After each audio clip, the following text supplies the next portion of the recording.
Hey guys, welcome back to season 4 of Second Level Questions. It's crazy to think that we've done this 3 full rounds, and now we're going for the 4th one, and starting with one of my favorite people on the planet, Kevin Dawson. He's the pastor at Journey Church. He used to have my role as Youth Alive missionary years and years ago, but what makes him special is that he's an angry man. But you'd never know it. He comes across as a teddy bear. So how do you go from somebody who's kind of angry on the inside to someone who everybody calls the golden goose? And we'll talk about that in the podcast and how he's managed it, how he can help you manage it, practices and things like that, and how bad breath and spirituality, what do they have in common? Hope you guys enjoy the podcast and the rest of season 4. Kevin, thanks for coming, man. Good to be here. Excited for this opportunity. Do you feel like you're on a radio show? A little bit. A little bit, right? It's like here on W95.3, Kevin with the weather. And then you bring it in. So one of the reasons we want to bring you on is because you around here are the golden boy. Oh, Jesus. You're the golden. So for those of you who don't know, Pastor Kevin was the Youth Alive guy before the guy before me. Yeah. So you had Dave Freeland before me, and then you were here. And I still hear to this day at some of the events we go to, well, Kevin, what Kevin used to do is... They're all lies. Kevin, if it's good stuff, they're all lies. Oh, it's all good stuff. When we loaded the trailer, Kevin had a color-coordinated system, and we never lost one piece of equipment ever. Goodness. Kevin's equipment... I don't know what he did, but it never broke. It never. Never. Oh, wow. Never broke. You are the golden goose around here. And rightfully so, because here's the deal. Most people that I hear like, oh, man, they're awesome. They're incredible. You meet them and you're like, oh, man, they're jerks or they're whatever. But you're so nice. I can't even be mad at how sweet and kind and awesome you are. And I say, yeah, you're right. You're right. He is the best. You're the golden goose. Yeah. So if I've made you feel appropriately uncomfortable, the reason that I brought you in here was for the opposite side of that. Sure. Which is I've heard that you have been angry a time or two in your life. A time or two. Yeah. So, anger has haunted me for years. And early on, I was not just angry, but a violent person. I could become very violent. Really? Yeah. And, got into some trouble in school and things like that because of my anger issues. And just, I grew up kind of in an atmosphere where that was encouraged. Yeah. And seen as a strength. And I really wanted to excel at it. You're a motivated person. You want to be the best. Motivated. Yeah. So that's one of the reasons I want to bring you on the podcast is because I have this idea of you that is the golden goose, this humble, kind dude, right? And you live up to that hype, and you've been a blessing to my life. Sure. But then, you've even mentioned, I have this past, I have this struggle, and a lot of times in our roles, the frustrations we have can be silent frustrations. Sure. We're just eating it, and it's built up inside of us, and then it's not appropriate to lash out. Right. So I was super interested because it seems like if you have on the surface are not showing that to people, you're not showing it to me. Sure. But you have that background. Does that go away? Is that still a part of your life, or do you have to manage that better than maybe you have in the past? Yeah, so at some point, you have to transition to being confrontation on a healthier way, and the truth of the matter was, it's not that I was always confrontational. It's that I was terrified of confrontation because I knew where I would get. Gotcha. I knew the level that I would get to. So because of that, I kept everything silent. All my frustrations were silent. Never discussed them, never confronted them because I'm like, I know where I'll get if I confront these frustrations. So let's just leave them alone, which was the worst thing I could do. Yeah. Because that stuff bottled up inside of me and, eventually it boils over and then you're lashing out in the way that you say is not appropriate. And then I find myself lashing out. As a matter of fact, early in ministry, found myself in a spot where truly I should have been fired. Really? Literally should have been fired. My leader was graceful. He took it as a moment of discipleship. There was some discipline that was necessary. But I lost my cool in a way that was public, that was ugly, that was disrespectful, that I don't know. I personally felt like I should have turned in my resignation. Really? Yeah. What's the story? So basically, I was had a confrontation with my pastor, and so he had been confronting one of my youth leaders who was an adult sponsor for, volunteer, but adult. And this adult oversaw the band for our youth ministry, not the vocals, but the band. Gotcha. And basically he was the one that kind of, made practice and those types of things and kept everybody in line. And well, this one student who happened to be the pastor's son was not showing up. And so, I told him, I said, look, what we've done for everyone else is that if you don't show up for a number of these, you have to sit until the next practice to make sure you're committed to this thing. And that was just kind of how we did it, And so, well, my youth sponsor kind of got things mixed up. He thought he was telling the pastor's son to sit continuously from all bands, meaning the one upstairs as well, because he played on the adult worship team as well. And so my pastor is confronting him. And so I walk up, and he's confronting him rather abruptly. Sure. And I walk up, and I'm like, whoa, wait a minute, what's going on here, And so, my pastor looked at him and was like, well, he told my son he couldn't play for the adult service. I was like, oh, no. I said, maybe I didn't communicate it well. And I said, but ultimately what we're doing is we're disciplining him for the youth involvement. I said, we don't have any control over who plays up here. Yeah. I said, that wasn't a part of the issue. And so my youth leader was kind of like, man, I'm sorry. And, So anyway, we trying to talk through the process, and well, then my pastor started pushing back on what I was doing with the youth. Sure. And so I looked at him and I said, this is how we've done things with everyone else. And, and so he's like, well, someday you'll see, when it comes to your kids. And I lost my mind, man. That was the trigger? Just totally lost my cool. That was the trigger. Yeah. So, it's like, it just set me off. And I'm like, no, we're not gonna do things different for our kids that we do for anybody else's. Our kids will be held to the same standards, and so it was just, I don't know, personal conviction for me, but I handled it poorly, bro. Man, what do you think set that off so hard? Well, I hate to make excuses because this is gonna sound like an excuse, but prior to that, one of my other youth sponsors had just stepped down, and so I was in an office with them. They were kind of like my personal assistant. They had been in a relationship with a boy. Things were inappropriate. I had confronted it. So I'm confronting this in the basement, come upstairs, and then all of a sudden I feel like my other youth sponsor's being attacked. Gotcha. And it's like, boom, I just totally lose my mind. And it was almost, to me, because I'm sitting here listening to this story, and I'm like, well, you're right. Like, everything you're saying is right. I don't disagree with anything you're saying. So let me tell you the rest of it so you can see how wrong I was. Okay. Blow up, lose my cool. We're in prayer meeting. He and I are yelling back and forth at each other. Kids are crying. Youth staff are crying because we're their heroes.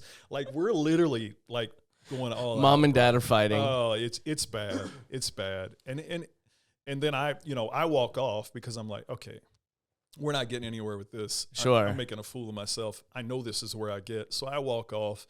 I hit a chair on the choir loft. The chair shoots straight up in the air. There's still a story today that I threw the chair. Promise, there's still that story.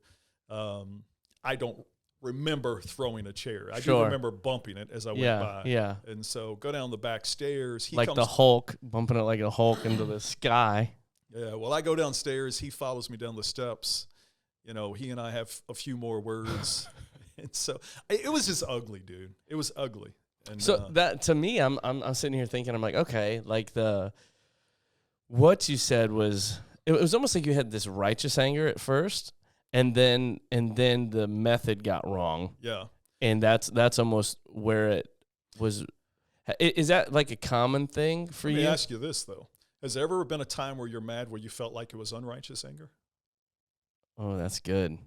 I think every time that I was mad, I felt like it was righteous anger.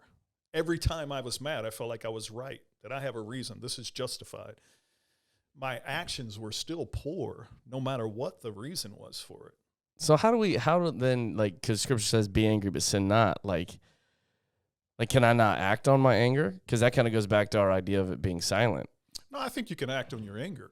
I think there's a difference between expressing all your frustrations. Obviously, we understand that's not healthy. Sure. But there's also the flip side on never confronting the things that need to be confronted.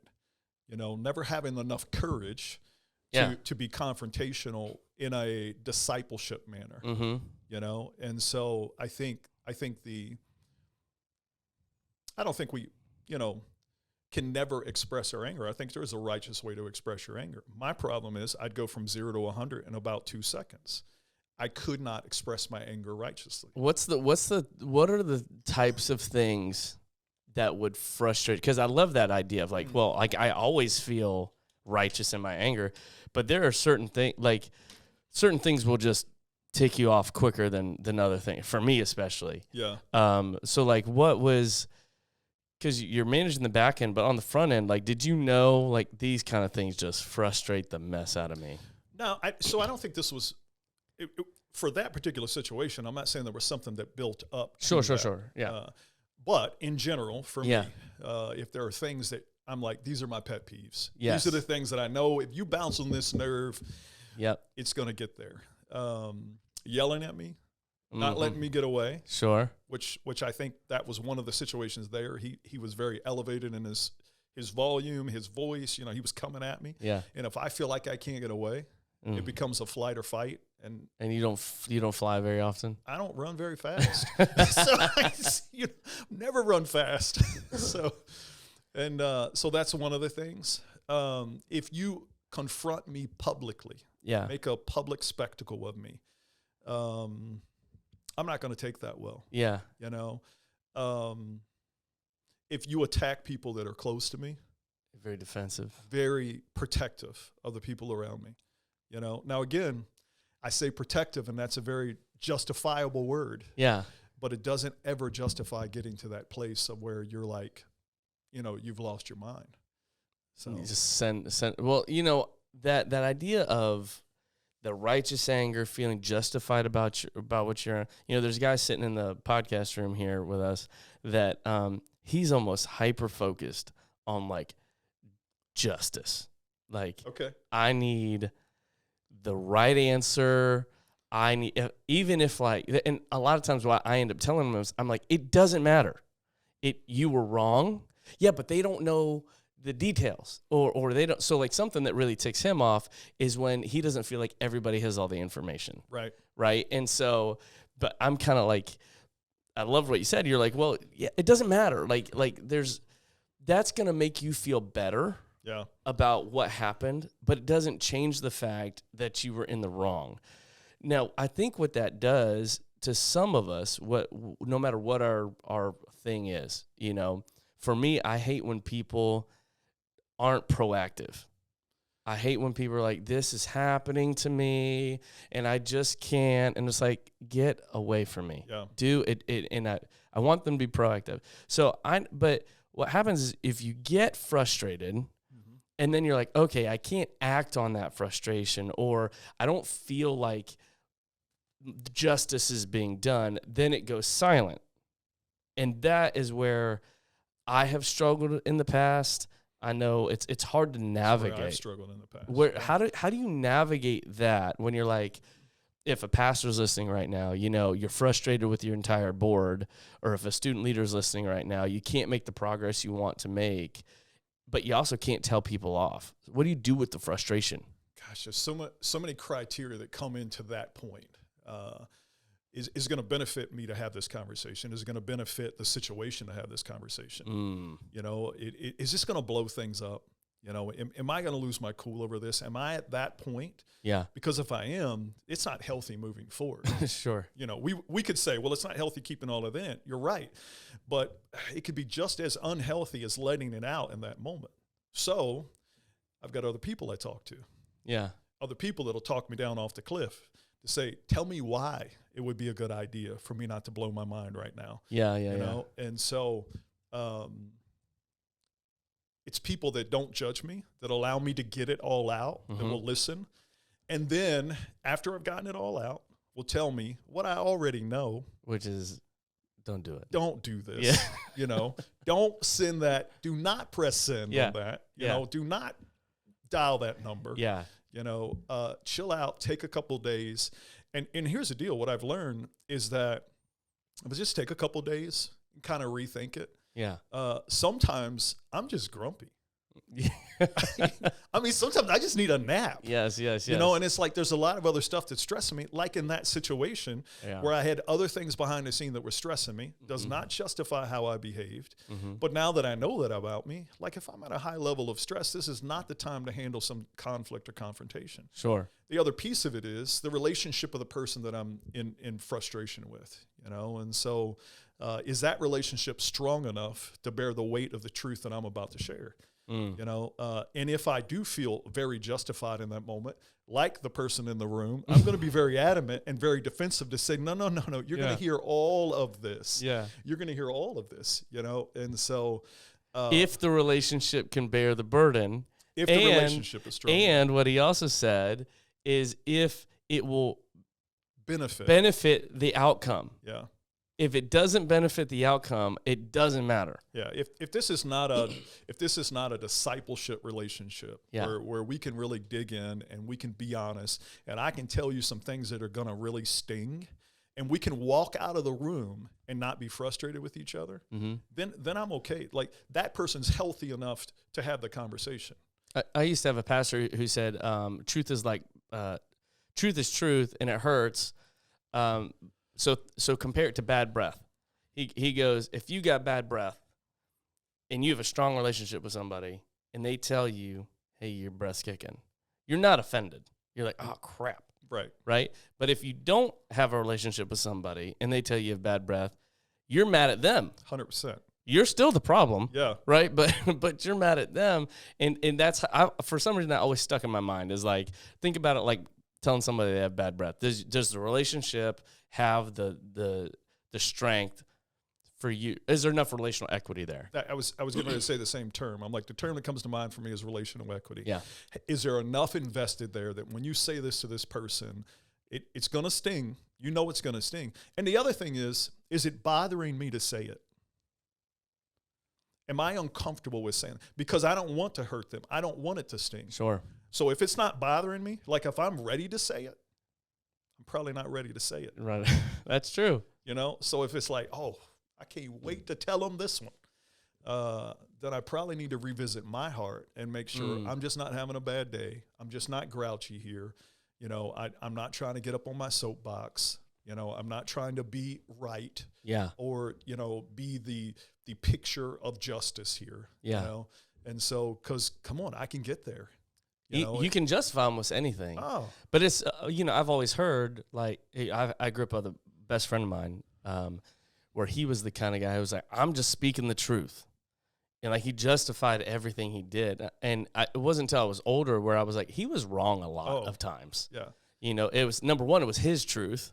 It wasn't the truth. Right. And number two, the way that he did it was the worst, most blunt, inhuman way to confront somebody about anything, but it made him feel better, right? And so like that, but that quick release does feel good, especially if you can justify it. Yeah. For a minute. Yeah. You know, but then at least I always feel terrible about myself. I do know people though who don't feel terrible afterwards. They're like, I just did it. Well, it's just like your friend said, I'm just speaking the truth. Yeah. You know, and so I hate it. I absolutely despise it about me, you know, and I think because I've worked so hard to really, you know, it's fruit of the Spirit, kindness, love, peace, self-control, you know, and it's like when I don't operate in those things, something's wrong, man. You know, something's wrong, no matter how just the cause was or how right I was in the moment. If I'm not being kind in the moment, if I'm not being loving, if I'm not creating peace, there's an issue there in my heart. You know, this is a heart issue. It runs deeper than just, you know, hey, he lost his cool or he's got an issue with anger. It's a heart issue, man. Yeah. You know, it's deeper than that. And that's where it got for me, you know, where it's like, hey, I don't want to be this guy. You know, Yeah. you know what I think happened? Like very early on, I was probably more like your friend in ministry. Like if you talk, I wish we had some of the kids that were in ministry with me early on. Like they're still traumatized over this. Yeah. Because I was brutal. Yeah. Like we tease all the time. I've got some of them that are still in my life. Have no idea why they're still there. Maybe they were a glutton for punishment. Yeah. But I think they knew I loved them. Mm-hmm. But I think they understood I had a flaw.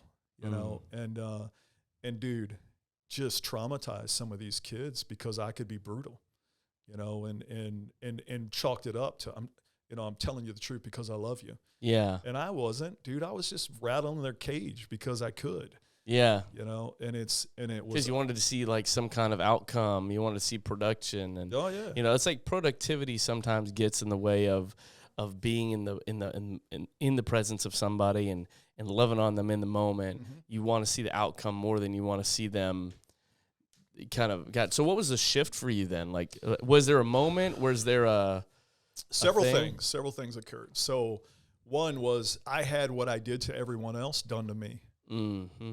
And I felt like I was looking in a mirror. Is that the story that you shared? 100%. Yeah. Felt like I was looking in a mirror when all of a sudden I was the one being yelled at. And, you know, the next day we had devotions. I came in with the devotion prepared to repent in front of all the team. Like 95% of the staff we had there were kids that were served in our youth ministry. And dude, I was like, man, horrible example. I was like, way to go. You know, you did it. How you feel, you know? And that's where I was that morning, you know, and came in, and before I could do the devotion, man, I was blasted again in front of all those people. And so I remember gripping my book, my knees clenching, and me thinking, yeah, I'm out. I was that close to walking out of the office. I was like, I don't need this. You know, in the back of my head, I was like, follow me again.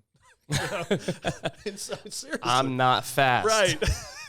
And so, but sat there because I looked at the eyes of the kids in the room, and they were crushed.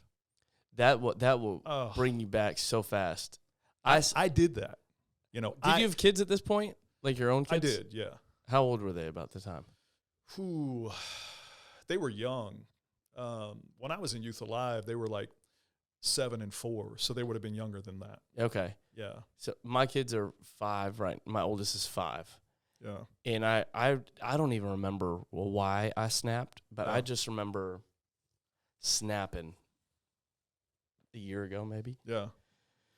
And seeing the look in his eye devastating. You know, and I don't even remember why. And if I can't even remember why now, it makes me question why was it so important? Why was it so important in the moment? And you just see, like, if your kid is afraid of you, that will bring you to a whole different level of humility and just like shame. Yeah. But you don't want shame to drive you.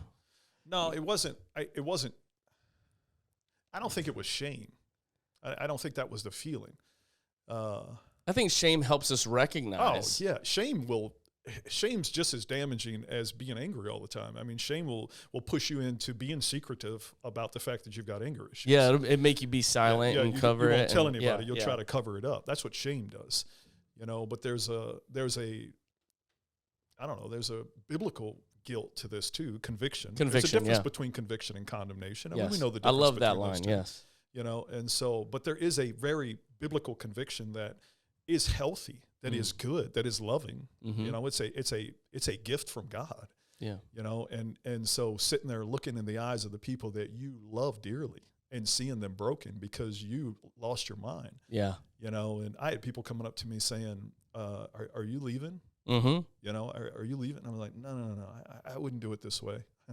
I didn't tell him. Well, I've been thinking about it, you know. Yeah. And so, but I was like, nah, no way, you know. And so I remember looking at my own mom. She came to me. She served on my staff at that time, and she was mad about the situation. Comes to me and she's like, you know, you're my kid, and you know, I know you're protecting his kid, but you're my kid. And I said, whoa.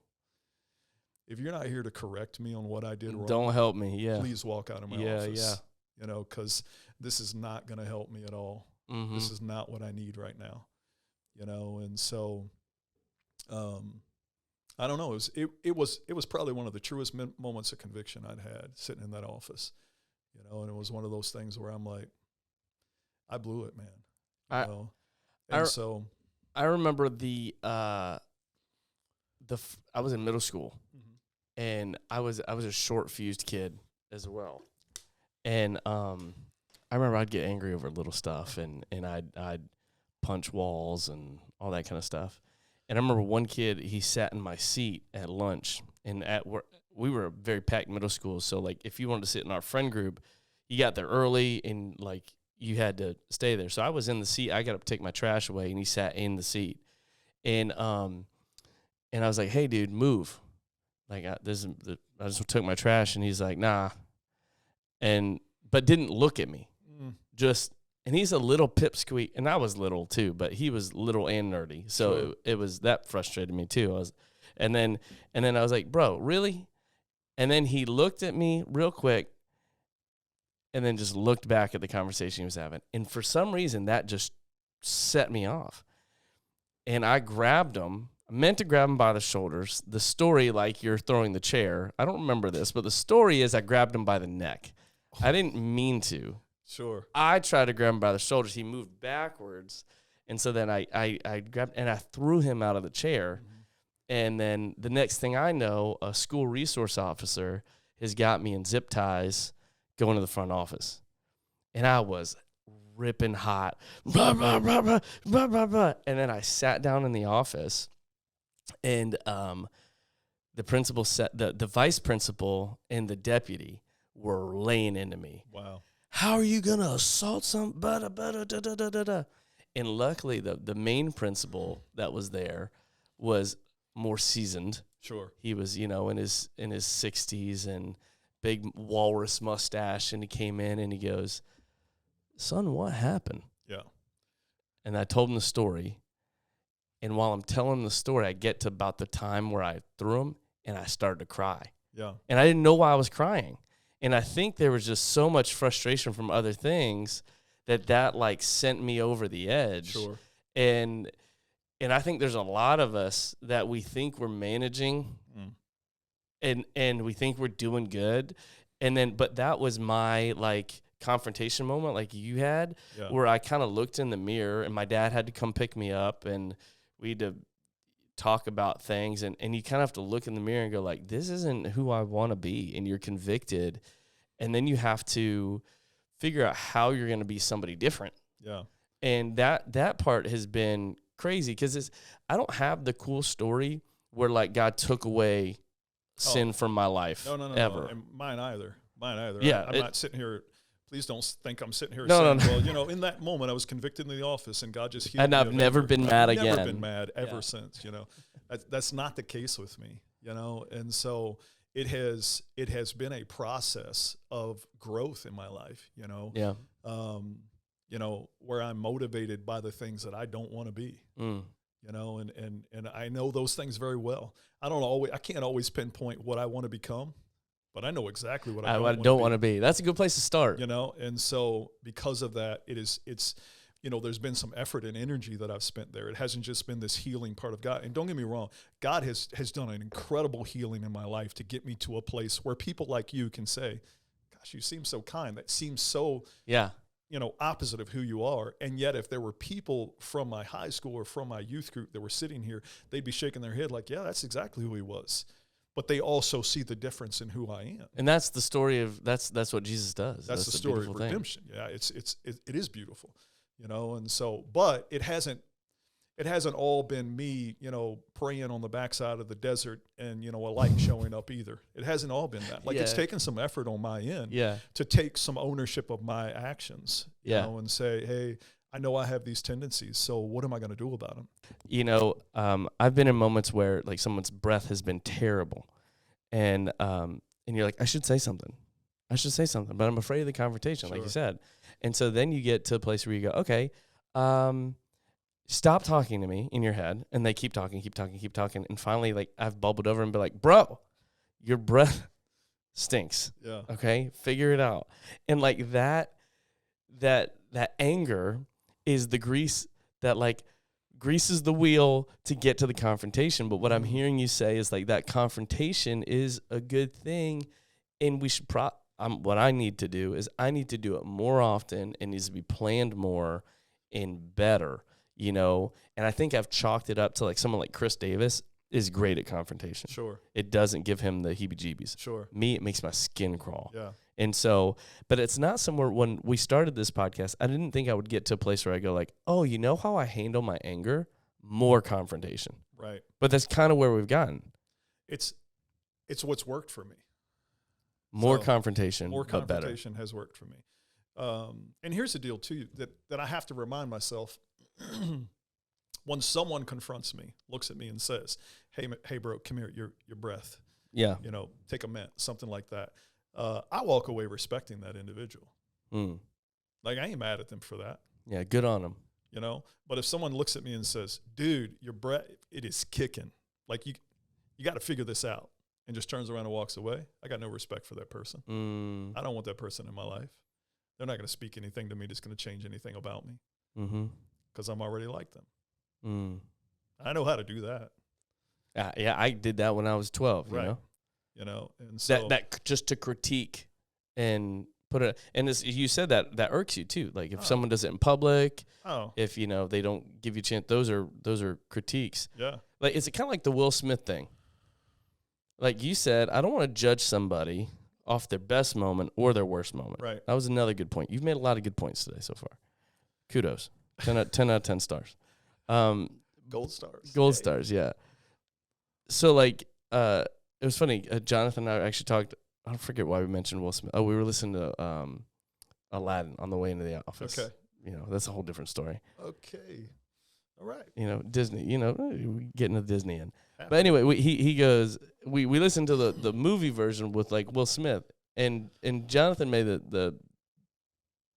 he said the phrase, you know, love him, did a great job. Terrible person, but did a great job. Right. And you go, and I thought, why is Will Smith a terrible person? Was he a terrible person before he smacked Chris Rock? I don't know. Right. But now people will say that he's a terrible person. And then I thought about, you know, how similar is like Will Smith's role in the fact that like he's elevated in his status or whatever to a lot of church leaders where they're isolated, and sometimes people will see your worst moment in public. And that's it. Yeah. And that becomes your identity. And I think that's a lot of grace to have that mindset. And I think that takes away some of the anger that I have, some of the silent anger, silent frustrations that I have towards other people, is if I go, okay, I'm not going to let that frustrate me because I'm going to give them the benefit of the doubt that they're not that great and they're not that bad. So, but at the same time, just because I'm not going to let it frustrate me, I can't shy away from confronting it. Gotcha. Because that's what we do. Well, I'm not going to let that frustrate me. Well, 3 or 4 more times is going to more than frustrate you. Yeah.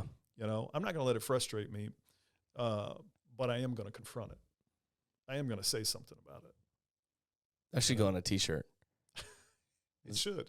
I mean, it's a great way to think about it, I think. And it sounds like if you can create those, the barriers, and then confrontation is kind of the thing that guards your heart, then you've set yourself for as much success as you can manage. I think knowing yourself is important, you know, and I think there are certain lines that you draw in the sand where you're like, okay, that personality and mine just aren't going to mix. It's oil and water. Sure. You know, I'm not going to be able to speak into that individual's life. So create boundaries there that create distance between me and that individual. There are certain situations being yelled out in public, you know, made a public spectacle of that, you know, that I know immediately, get out of this situation now. Mm-hmm. Don't wait. Don't sit there. Don't stand. Leave. Just leave. You know, because we may look at the guy who runs out of the room and wonder what's up with him. But I'd rather him wonder what's up with me than absolutely know what's up with me, because I just lost my flipping mind in the room, you know? And so, and the whole idea about, you know, the not judging someone by their worst moment is motivated because I don't want to be judged by my worst moment. Yeah. You know, and I have been. we all have been at times. Yeah. You know, and it's like, man, I don't want to do, I know what it feels like. And I don't want someone else to feel that, you know? And so, but the key for me, confront more, not less. Confront more, not less. Is there anything, as we kind of wrap up the podcast here, is there anything that you're like, man, this point or these things, if you're listening to the podcast and this is resonating with you in any way, you need to know this thing. You got one thing that you need people to take away. I think it has to do with when you were talking about this being a 40-year, almost 50-year journey for me. Yeah. You know, and getting to the point where you want God to solve the issue, you know, and it's like,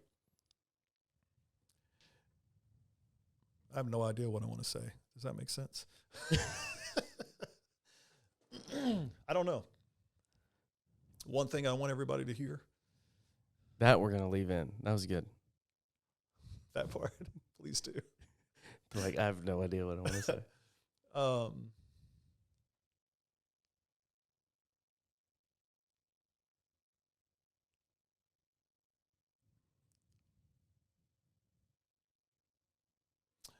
Maybe don't work so hard to hide it.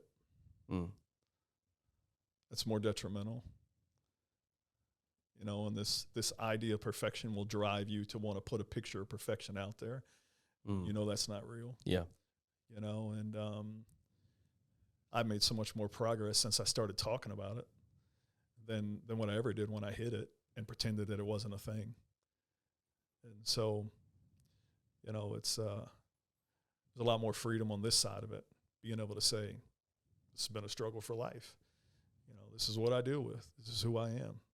You know, and not trying to pretend that I'm something that I'm not. You know, and I think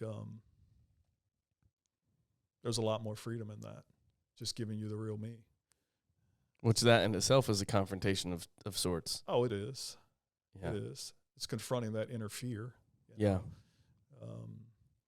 Confronting the idea of who you think you're supposed to be. Sure. And killing that. Yeah. You know, especially as like a father or a husband.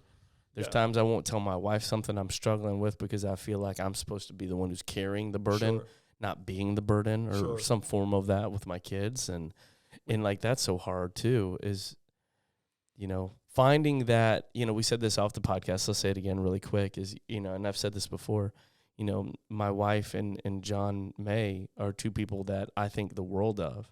In just my personality, I don't have a lot of people like that in my life. Yeah. Whether it's my arrogance that I think I can do a job better than them, or I'm whatever that thing is in me.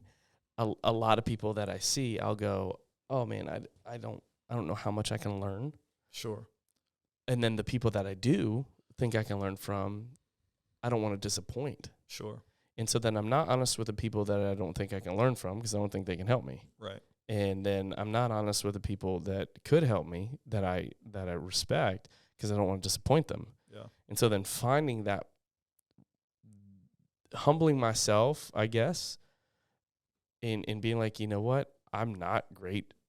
I'm not the person that I don't have to be perfect, and letting people in to be that person that I can share with has been something in my life that has been life-changing. Yeah.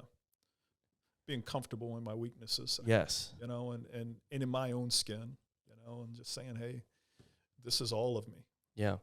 You know, this is all of me, you know, and even being intentional about talking more about my weaknesses than my strengths. Yep. You know, I don't learn from someone else talking about their strengths. Yeah. I sure do learn when they talk about their weaknesses, you know, and being vulnerable enough to do that for someone else, to say, hey, you know, that view you have of me, let me tell you who I really am, you know? And so, that changes people's lives. Yes.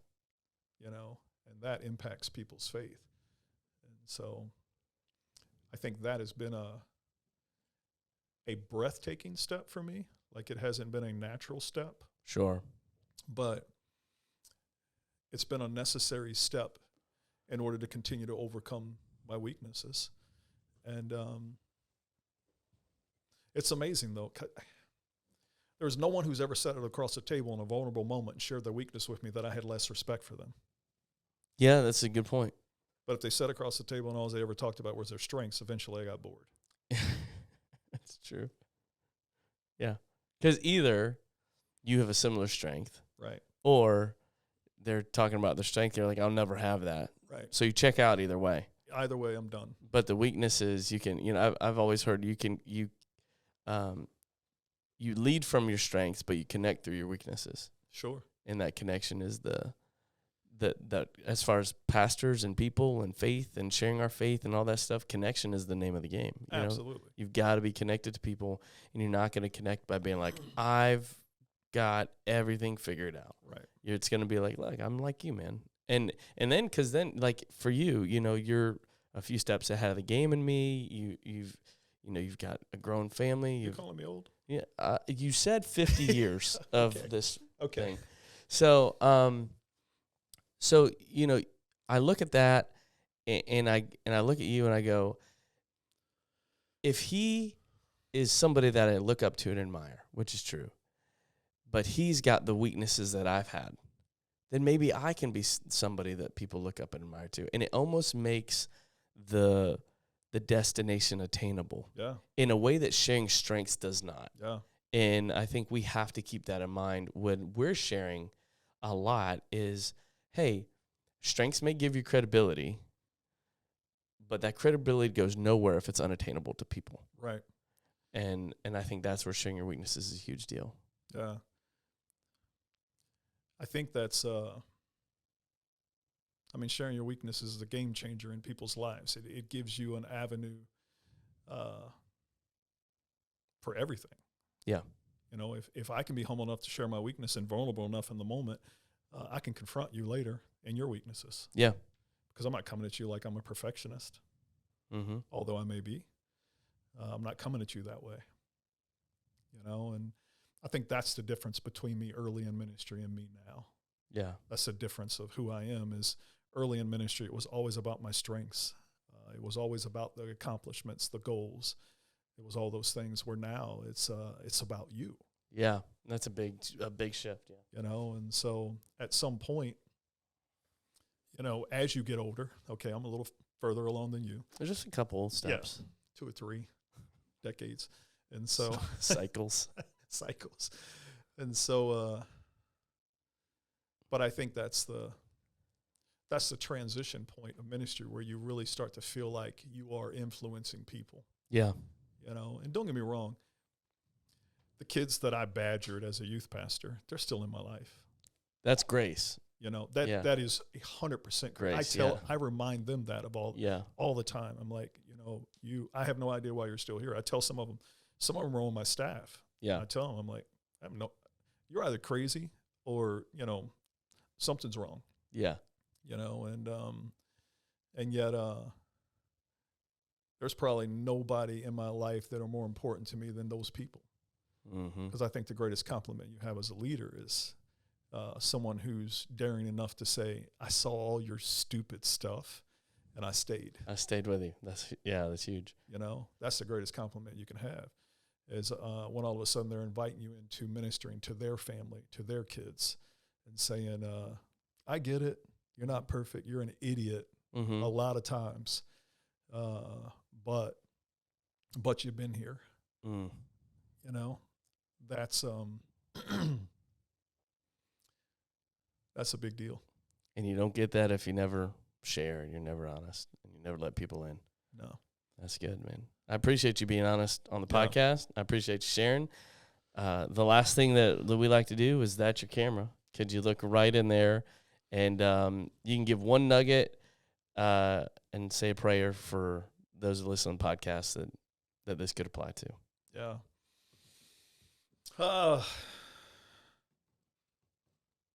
Hopefully you get there quicker than I did. It's been a journey. It is a journey. I'd love to say it's been a journey, but I'm still on it, and so hopefully you get to that place quicker than I did. But if you don't stop.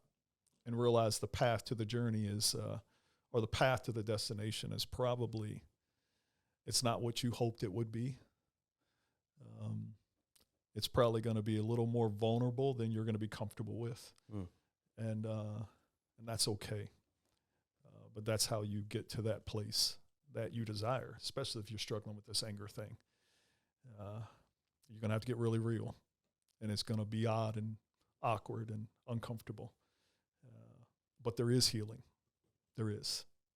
So let's pray.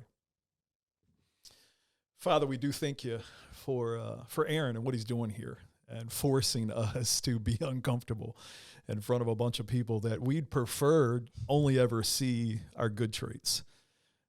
So, Lord, I'm asking that this helps, that you would use it, that you would anoint these imperfections, I guess, and allow it to help someone who's walking the same path, and let them know that God can still use them. He still chooses to use us, even in the midst of this. Give them encouragement through it, Lord. In Jesus' name, amen. Amen. Guys, thank you so much for listening again. This is Second Level Questions. Now go and share faith better. Peace.